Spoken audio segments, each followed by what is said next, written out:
Les événements tragiques qui se passent actuellement en Palestine sont le début de la fin d'Israël. Le massacre inhumain pour éradiquer la population de Gaza et même maintenant de Cisjordanie indique que cet État hors la loi d'ailleurs depuis sa création, n'a plus d'avenir, non seulement plus d'avenir, mais que sa fin est toute proche désormais, car il est évident, après le basculement de l'opinion publique mondiale qui, de soutien à Israël, est passé au soutien à la Palestine, il est évident que l'exigence d'un État palestinien ne peut plus être retardé et qu'il ne peut pas y avoir un État palestinien voisin d'un État israélien.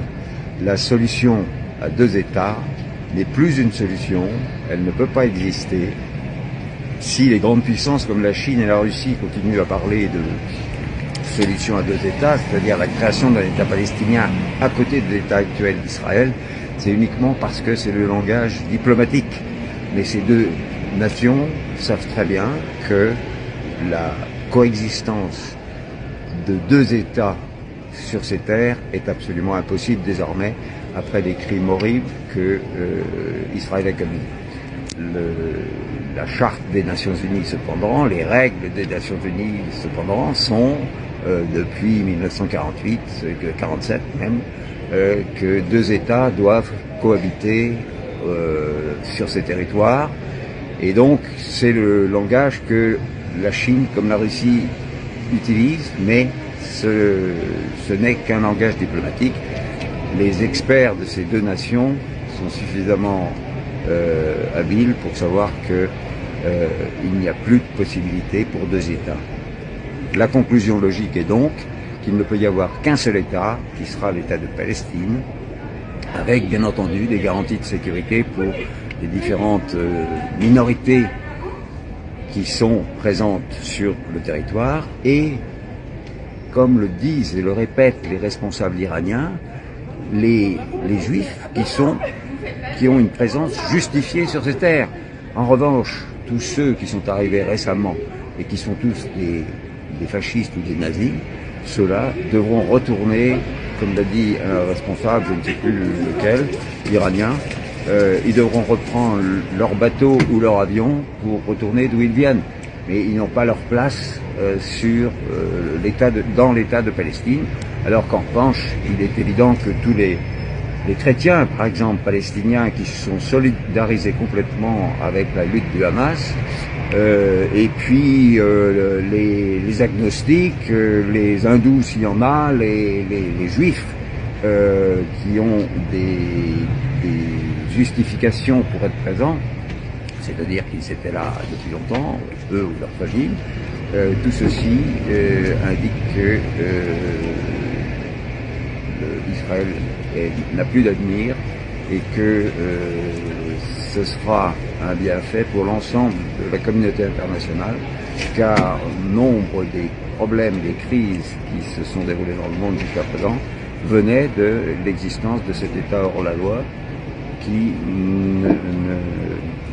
n'obéissait à aucune des résolutions des Nations Unies. Donc, le revirement de l'opinion publique est dû aussi aux réseaux sociaux, non, me semble-t-il? Alors, à votre avis, le fait que Israël va perdre et disparaître, c'est dû aussi au fait que, non seulement à la résistance palestinienne du Hamas très forte, mais c'est aussi à la diaspora juive mondiale qui ne peut plus supporter les agissements nazis des dirigeants actuels à Tel Aviv, et donc c'est eux qui exercent une pression pour dire que il est inacceptable et qui demandent la création d'un État palestinien. Donc les forces qui vont renverser l'État d'Israël, l'anéantir, sont peut-être et avant tout la diaspora juive qui jusqu'à présent ne s'était pas manifestée parce qu'elle était entre les mains de milliardaires américains ou européens qui possédait tous les médias européens ou américains, comme l'IPAC aux États-Unis et le CRIF en France. Mais maintenant, les intellectuels de cette diaspora, et puis pas seulement les intellectuels, mais tous les juifs sincères de cette diaspora, se manifestent de plus en plus à cause des crimes odieux que l'État, qui s'appelle Israël, commet.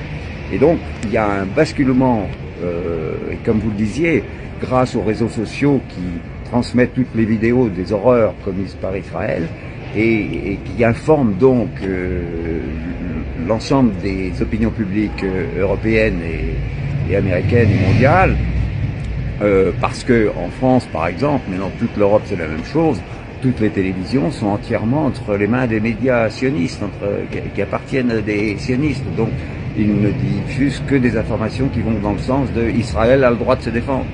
Mais grâce aux réseaux sociaux, justement, on voit bien la réalité. Et donc, je pense que l'État d'Israël n'en a plus pour longtemps à vivre, et ce sera un bien pour l'ensemble de l'humanité. Et pourquoi les États-Unis ont mis leur veto là alors? Parce que c'est vraiment parce que votre question est très intéressante et pertinente. J'en ai parlé avec différents intervenants tout à l'heure en privé. Tout le monde n'est pas d'accord avec moi, mais moi je suis convaincu que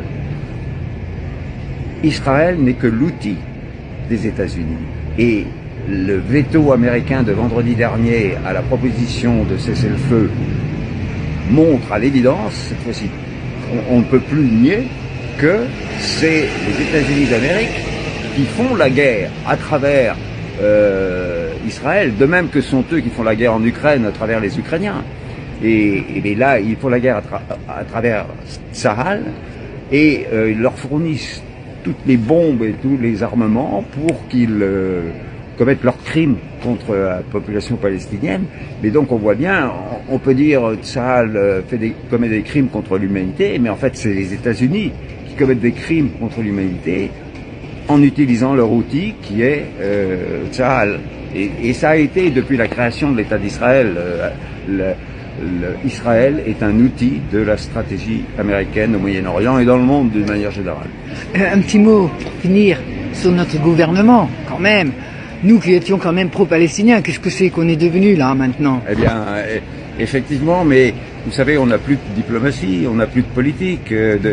Déjà depuis Sarkozy, on s'est rallié au camp atlantique, Hollande l'a confirmé, et avec Macron, c'est encore pire.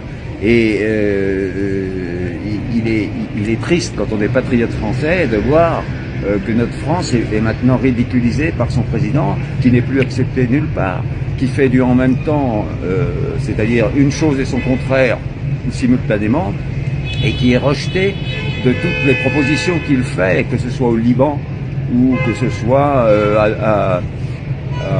à Dubaï quand il a voulu, ou à Abu Dhabi, je ne sais plus, pour la COP28 oui, à Abu Dhabi.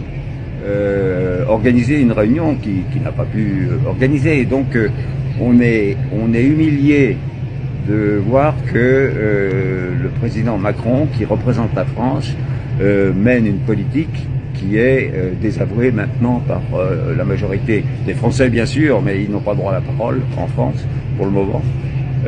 Mais pour l'ensemble des pays, le monde est en train de basculer. Le président Poutine a reçu avec un faste extraordinaire à la fois en Arabie Saoudite et aux Émirats Arabes Unis. Ça montre bien que, soi-disant, il est sous le coup d'un arrêt de la Cour pénale internationale. Ça montre bien que l'ensemble du monde est en train de basculer dans le camp qui n'est pas l'OTAN et l'Occident. Oui, c'est ça. Mais c'est pas irréversible. La place de la France, quand même, elle va reprendre son panache, peut-être, non? C'est mon souhait le plus grand, mais il faut changer l'équipe politique qui est au pouvoir. Et puis, je pense que l'effondrement des États-Unis va être simultané avec ses échecs en Ukraine, son échec en Palestine, et que ça va permettre un renouvellement d'une classe politique française qui va dire mais on ne veut plus de cet alignement sur la politique américaine. Ce sera plus facile à dire quand on verra qu'elle s'écroule, cette puissance américaine. C'est un petit peu les paroles de Monsieur Jox qui nous a montré un peu son optimisme par rapport. Oui, il était optimiste, tant mieux, il vaut mieux l'être. Merci. Bon, merci. Merci, monsieur Conen.